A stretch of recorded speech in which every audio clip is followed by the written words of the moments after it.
Krásný den. Já vás vítám ze salonu Happy Wellness v Brně. Jmenuji se Iva Muchová a dělám tady kosmetická ošetření a relaxační, regenerační i lymfatické masáže.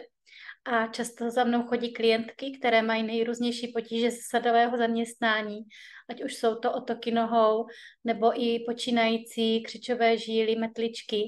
A manuální lymfatická masáž vždy uleví, ale ještě lepší je naučit se těmto potížím předcházet, protože podle statistik více než 60% žen ve věku nad 40 let trpí potížemi, jako jsou křičové žíly nebo otoky nohou.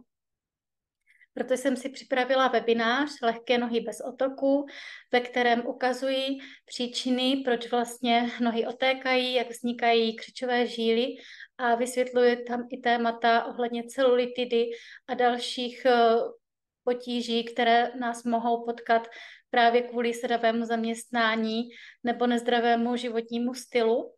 A je opravdu lepší těmto potížím předcházet, než potom se trápit s nohama, které jsou oteklé a nevejdeme se třeba ani do lodiček a oblíbených kozaček.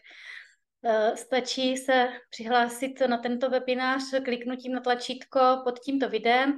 Přístup k webináři je zcela zdarma a dostanete ho okamžitě po přihlášení se na webinář. Takže neváhejte a získejte krásné lehké nohy bez otoků.